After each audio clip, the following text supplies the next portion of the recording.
Il fut un temps où faire ses courses relevait de la routine.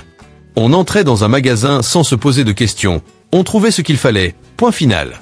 Mais en 2025, cette certitude a volé en éclats.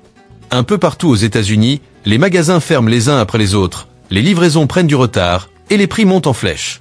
Résultat, une crise discrète mais bien réelle, qui bouleverse profondément la manière dont les Américains se nourrissent et vivent au quotidien.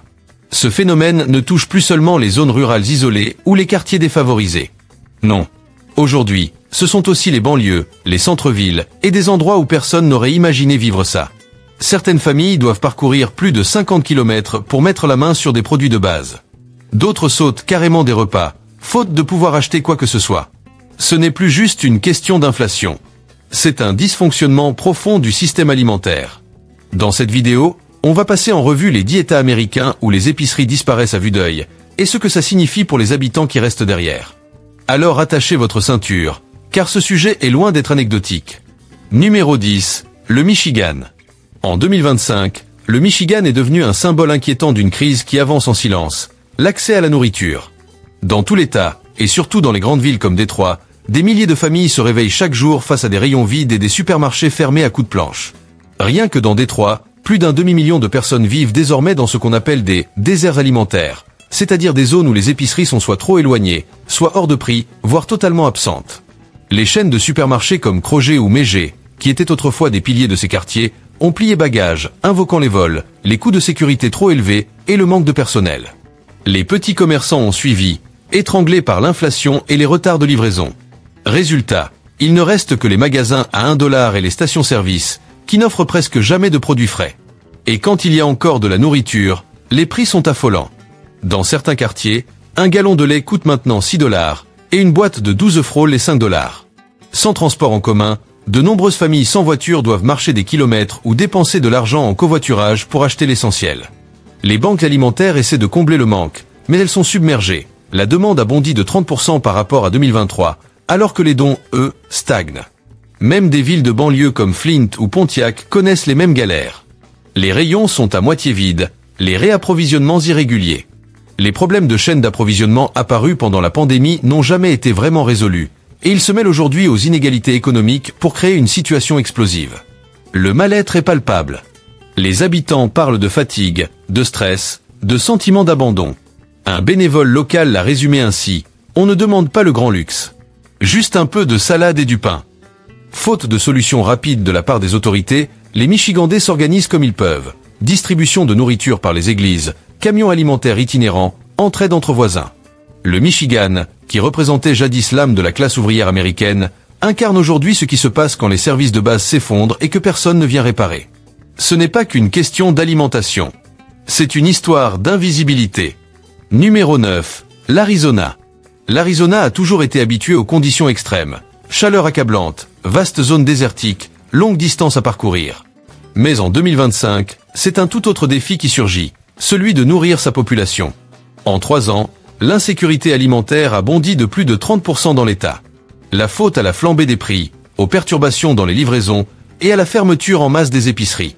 À Phoenix, plus de 20 grandes enseignes ont mis la clé sous la porte, surtout dans les quartiers déjà fragiles historiquement. Et dans les petites villes comme Yuma ou les zones rurales désertiques, c'est encore pire. Certains habitants doivent faire plus de 70 km aller-retour pour trouver une vraie épicerie, à condition d'avoir une voiture ou de pouvoir payer l'essence. Les personnes âgées sont parmi les plus touchées, notamment dans les zones de retraite comme Sun City. Quand il fait plus de 43 degrés Celsius, sortir faire les courses devient un risque vital. Et avec un frigo limité ou qui fonctionne mal, les produits périssables tiennent moins longtemps, ce qui réduit encore la fréquence des livraisons possibles. Les associations et les banques alimentaires mobiles tentent de répondre à la demande, mais c'est la débordade.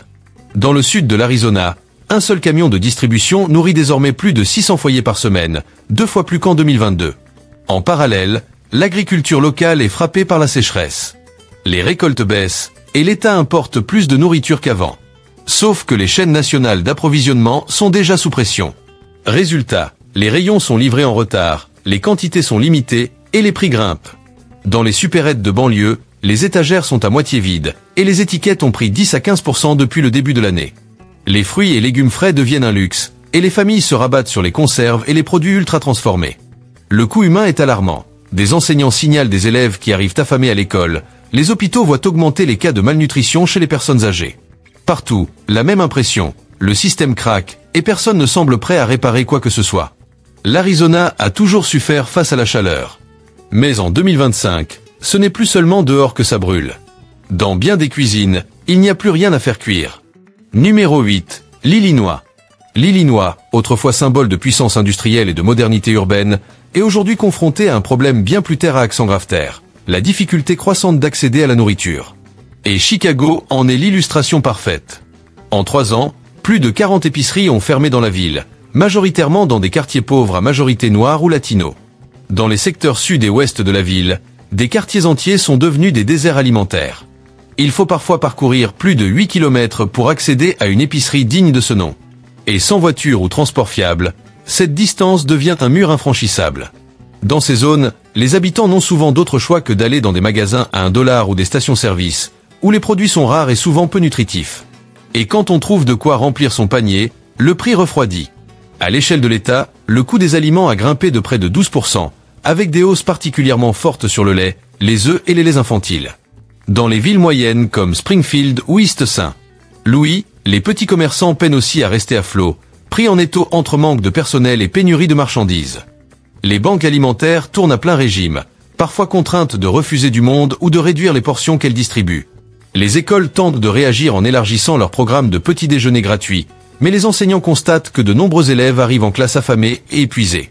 Des initiatives citoyennes émergent, églises qui organisent des distributions, bénévoles qui livrent directement chez les gens. Mais cela ne suffit pas à combler le vide. Et pendant ce temps, l'État n'a toujours pas mis en place de réponse globale. Les habitants s'en remettent donc à leur communauté, en espérant un coup de pouce, qui tarde à venir. Ce qui se passe en Illinois ne se résume pas à une histoire de stock ou de prix. C'est une question de respect, de dignité et d'accès fondamental à la nourriture. Car quand un des États les plus peuplés d'Amérique n'arrive plus à remplir ses rayons, c'est un signal fort, c'est tout un système qui est en train de dérailler. Numéro 7, la Floride. Quand on pense à la Floride, on imagine le soleil, les plages, le tourisme et une population en constante expansion. Mais en 2025, un autre visage de l'État se révèle, bien moins reluisant, celui d'une crise silencieuse mais généralisée de l'accès à la nourriture. Depuis 2021, plus de 1500 épiceries ont mis la clé sous la porte à travers l'État. Les zones rurales et les régions peuplées de retraités sont les plus touchées. Et pourtant, ces fermetures passent souvent inaperçues dans les médias. Mais pour ceux qui vivent cette réalité, l'impact est brutal. Dans des comtés comme Lévis, Hernando ou encore certaines parties du Panhandle, il faut parfois parcourir 50 à 80 km pour trouver une épicerie bien approvisionnée. Pour les aînés, nombreux en Floride et souvent dépendants de revenus fixes, ce genre de distance est tout simplement impossible à gérer. Certains sautent des repas, reportent l'achat de leurs médicaments, voire rationnent la nourriture de leurs animaux de compagnie pour s'en sortir. Et ce problème ne se limite pas aux campagnes. À Miami-Dade ou à Orlando, plusieurs supermarchés ont fermé dans des quartiers populaires, laissant derrière eux uniquement des dépanneurs et des magasins à bas prix, rarement bien fournis en produits frais. Résultat, moins de fruits et légumes, et plus d'aliments transformés riches en sel et en conservateurs. À cela s'ajoute une inflation alimentaire qui reste l'une des plus élevées du pays, environ 10,4%, et même davantage dans certaines villes comme Fort Lauderdale. Les retraités venus chercher la tranquillité sous le soleil se retrouvent à jongler entre le loyer qui grimpe et le frigo qui se vide. Les banques alimentaires font de leur mieux, mais elles sont débordées. Dans certains comtés, les distributions mobiles sont devenues la seule source régulière de nourriture pour des centaines de familles. Les autorités locales reconnaissent le problème, mais à l'échelle de l'État, les mesures tardent, manque de coordination ou tout simplement de budget. Pendant que la Floride continue de construire des condos luxueux et d'attirer les touristes, de plus en plus de résidents font la queue pour un sac de provisions. Derrière les palmiers, la réalité est tout autre. Car pour beaucoup, le véritable coût de la vie en Floride ne se paie pas à la plage, mais dans les rayons vides des magasins. Numéro 6, le Texas. Le Texas, c'est l'image de l'indépendance, de la fierté agricole, du « on se débrouille ». Mais en 2025, cette image prend un sérieux coup. L'État est frappé de plein fouet par une crise alimentaire qui touche tous les coins, des grandes villes aux petites bourgades, en passant par les comtés ruraux. En à peine 2 ans, plus de 800 supermarchés ont fermé dans l'État. Les villes moyennes et les campagnes sont les premières à en faire les frais, de El Paso à Amarillo. De nombreuses communes n'ont désormais plus aucun magasin digne de ce nom. Pour faire leurs courses, certaines familles doivent parcourir jusqu'à 100 km aller-retour. Et tout le monde n'a pas les moyens de faire ce trajet. Même dans les grandes métropoles comme Dallas ou Houston, les déserts alimentaires s'étendent dans les quartiers les plus pauvres. Les grandes enseignes quittent ces zones, évoquant des problèmes de sécurité, un manque de personnel et des coûts devenus intenables. Le plus ironique, le Texas reste l'un des plus gros producteurs agricoles du pays. Et pourtant, une bonne partie de cette production part à l'exportation ou coûte trop cher pour les habitants eux-mêmes. Ce paradoxe alimente un sentiment de colère, voire d'impuissance. Les banques alimentaires sont au bord de la rupture. Feeding Texas, la plus grande organisation de lutte contre la faim dans l'État, signale une hausse de 60% de la demande depuis 3 ans. Dans certains comtés isolés, ce sont désormais les églises et les bénévoles qui assurent les distributions de nourriture. Les plus fragiles paient le prix fort. Personnes âgées, familles à faible revenu, travailleurs migrants. Beaucoup dépendent aujourd'hui de stations-service ou de fast-food pour se nourrir au quotidien. Les responsables locaux tirent la sonnette d'alarme, mais les initiatives à l'échelle de l'État restent timides ou manquent de financement. Des projets de camions épicerie ou d'aide pour les petits commerces existent, mais ils ne suffisent pas à inverser la tendance. Aujourd'hui, des millions de Texans voient leur rêve d'autonomie s'effondrer face à une réalité brutale, un frigo vide. Et dans un État qui nourrit toute la nation, c'est un comble que tant de ses habitants aient faim. Numéro 5, l'État de New York. New York, c'est la ville de tous les excès, de toutes les cuisines, de toutes les possibilités. Mais en 2025, même cette métropole aux 1000 ressources vacille sous le poids d'une crise alimentaire qui s'aggrave. En 2 ans, le nombre d'épiceries encore en activité à New York a chuté de 14%. Et ce sont surtout les quartiers les plus vulnérables qui trinquent, le Bronx, East Harlem ou certaines zones centrales de Brooklyn. Ces quartiers connaissaient déjà la précarité, mais la fermeture en série des magasins les fait basculer dans des zones sans véritable accès à la nourriture. Des habitants racontent marcher plus d'une demi-heure, ou prendre plusieurs bus, juste pour atteindre une épicerie qui, une fois sur place, est parfois mal approvisionnée. Et quand on trouve les produits, les prix font l'effet d'une claque. Un gallon de lait peut coûter plus de 6 $, une boîte d'œufs dépasse les 5. Des produits de base comme le pain, le riz ou l'huile sont souvent rationnés ou en rupture de stock. Le phénomène ne s'arrête pas à la ville. Dans le nord de l'État, à Rochester ou Syracuse, les petits commerces ferment aussi, et les grandes chaînes réduisent la voilure à cause du manque de personnel ou des vols. Dans les zones rurales, les fermetures de magasins laissent parfois les habitants sans autre choix que les stations-service ou les magasins à 1 $. Les banques alimentaires sont prises d'assaut. Certaines n'ont d'autre choix que d'instaurer des rendez-vous ou de refuser les retardataires. Même les cantines scolaires peinent à suivre. Les districts scolaires n'arrivent plus à s'approvisionner régulièrement pour les repas des élèves. Les quartiers riches continuent, eux, de bénéficier d'un accès aisé à une nourriture variée et de qualité. Mais l'écart se creuse rapidement entre ceux qui mangent bien et ceux qui sautent des repas. Pour une ville et un État qui ont toujours célébré l'abondance et la diversité, ce constat est douloureux. Car quand les rayons se vident à New York, tout le pays regarde. Numéro 4, la Californie. La Californie, c'est le rêve, un climat doux, des vallées fertiles, une agriculture florissante. Mais en 2025, ce rêve se fissure. La réalité, c'est que même dans l'un des États les plus agricoles du pays, l'accès à la nourriture devient incertain. Partout dans l'État, les fermetures de magasins, les retards d'approvisionnement et l'envolée des prix plongent les habitants dans une crise alimentaire de plus en plus sérieuse. Même les régions agricoles comme la Central Valley, qui alimentent une bonne partie du pays en fruits et légumes, sont touchées. À Fresno, Modesto ou Bakersfield, une famille sur 4 est aujourd'hui confrontée à l'insécurité alimentaire. Et pourtant, beaucoup de ces habitants travaillent eux-mêmes dans les champs.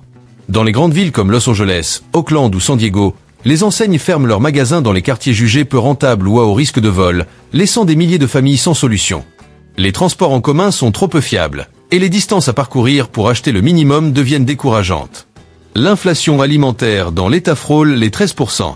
Les œufs, le lait infantile et les légumes frais explosent côté prix. Même dans la Silicon Valley, où les revenus sont élevés, les familles se tournent vers les conserves et abandonnent les produits frais. Le problème ne vient pas uniquement des magasins. Les ports de Long Beach et d'Oakland sont en proie à des blocages, retards de livraison, grèves, arriérés. La sécheresse, elle, dure depuis plusieurs années et a ravagé des milliers d'hectares de culture. Et avec le prix du carburant toujours élevé, les coûts de transport se répercutent directement à la caisse. Résultat, on voit des avocats à 3 $ pièce, de la laitue sous clé, et des rayons qui peinent à se remplir. Dans cet état symbole de prospérité, d'abondance et d'innovation, la crise alimentaire paraissait impensable. Et pourtant, pour des millions de Californiens, c'est déjà le quotidien. Les rayons sont vides, et les solutions aussi. Numéro 3, l'Oregon. L'Oregon est souvent cité en exemple pour ses valeurs progressistes, son attachement à l'environnement et son fort esprit communautaire. Mais en 2025, ces idéaux sont mis à rude épreuve par un problème fondamental, l'accès à l'alimentation. Partout dans l'État, des villes côtières aux régions désertiques de l'intérieur, les habitants font face à des fermetures d'épiceries, une envolée des prix et des chaînes d'approvisionnement en ruine. Dans des zones rurales comme Cosbé, Grand Pass ou Lapine, les supermarchés ferment les uns après les autres, laissant parfois des comtés entiers sans le moindre commerce alimentaire digne de ce nom. Résultat, il faut parcourir entre 60 et 100 km pour faire ses courses, à condition d'avoir une voiture, de l'essence et du temps libre. Même à Portland, autrefois réputé pour la diversité de son offre alimentaire, on remarque des rayons de plus en plus clairsemés, des prix qui grimpent et une variété de produits en baisse. L'une des causes. L'activité portuaire de l'Oregon, en chute de 28% en un an, victime de grèves, de ralentissement logistique et d'une baisse du volume de fret. Résultat, des livraisons en retard, des hausses de prix et des ruptures de stock qui durent des semaines. Et pendant ce temps, les producteurs locaux tirent la langue. Dans la vallée de la Willamette, les récoltes diminuent à cause de la sécheresse, des canicules à répétition et d'un climat de plus en plus imprévisible. Moins de fruits et légumes produits sur place, plus de dépendance à des importations chères et tardives. L'inflation alimentaire atteint 13% à l'échelle de l'État, et les zones rurales subissent encore plus. À Eugène, Salem et dans bien d'autres villes, les banques alimentaires sont devenues un passage obligé pour de nombreuses familles. Les bénévoles y voient affluer des gens qu'ils n'avaient jamais vus auparavant, enseignants, infirmiers, petits commerçants. L'État a lancé des programmes pour lutter contre l'insécurité alimentaire, mais beaucoup dénoncent une réponse trop lente, trop compliquée, trop bureaucratique. Pour un État qui se veut à l'avant-garde en matière d'innovation et de durabilité, cette situation sonne comme une contradiction choquante. Car peu importe les belles intentions, elles pèsent peu quand il n'y a plus rien dans l'assiette. Numéro 2, le Nevada. Quand on pense au Nevada, l'image qui vient à l'esprit, c'est celle de Las Vegas, ses néons, ses buffets à volonté, son luxe tapageur. Mais en 2025, la réalité est bien différente pour beaucoup d'habitants de l'État. Alors que le Nevada tente de se relever des séquelles économiques de la pandémie, il est confronté à une autre crise, plus discrète, mais tout aussi grave, la difficulté croissante à se nourrir convenablement. L'insécurité alimentaire progresse rapidement, surtout dans les zones urbaines dépendantes du tourisme. À Las Vegas, les files d'attente devant les banques alimentaires s'allongent, même en pleine canicule. Leur fréquentation a bondi de 35% en un an. Et ce ne sont pas que des chômeurs. De nombreux anciens employés de l'hôtellerie, chauffeurs ou artistes peinent à s'en sortir avec des horaires réduits, des salaires stagnants et des loyers en hausse. À North Las Vegas ou East Las Vegas, plusieurs supermarchés ont baissé le rideau depuis 2023, évoquant les vols, les coûts de sécurité et des marges trop faibles.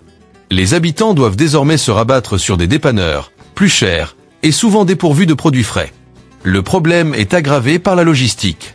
Le Nevada n'ayant pas de port maritime, il dépend fortement des livraisons venant de Californie.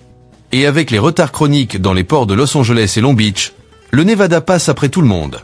Résultat, des rayons mal approvisionnés, des délais de réassort qui s'allongent, et une hausse des prix de plus de 11% dans l'État. Les produits laitiers et la viande enregistrent les hausses les plus fortes.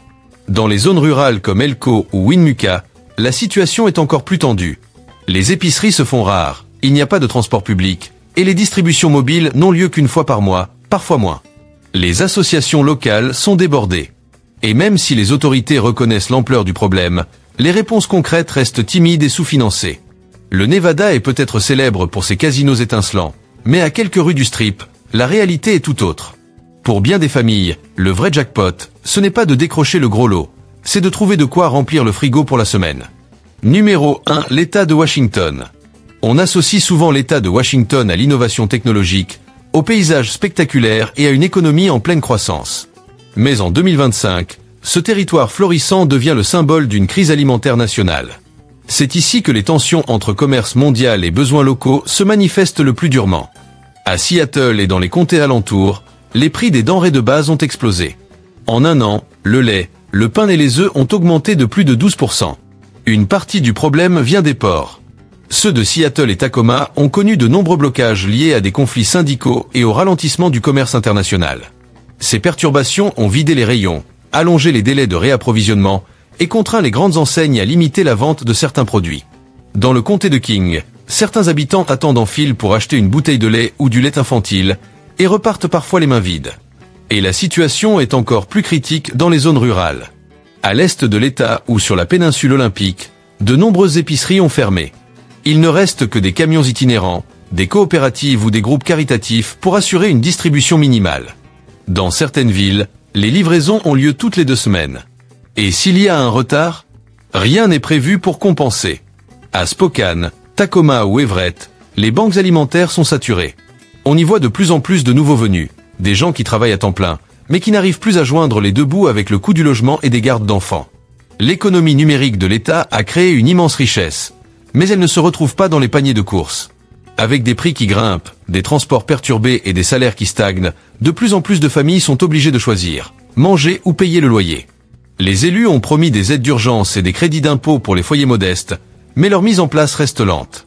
Et pour beaucoup, l'urgence, elle, est déjà là. L'État de Washington a peut-être des ressources et des revenus, mais en 2025, il lui manque l'essentiel, un accès fiable à la nourriture. Voilà donc les 10 États américains où les rayons se vident plus vite qu'on ne peut les remplir. Des grandes métropoles aux campagnes les plus reculées, les Américains découvrent une nouvelle réalité, celle d'un accès à l'alimentation de moins en moins garanti. Ce n'est plus seulement une question de prix. C'est une question de distance, de logistique et d'un système qui s'effrite lentement mais sûrement. Est-ce que votre État figure dans cette liste? Est-ce que vous observez les mêmes difficultés là où vous vivez? Partagez vos expériences dans les commentaires. Et si cette vidéo vous a éclairé, n'oubliez pas de vous abonner et de partager autour de vous. On se retrouve très bientôt pour d'autres enquêtes sur des sujets qui passent souvent sous le radar, mais qui nous concernent tous. En attendant, restez vigilants et surtout, restez informés.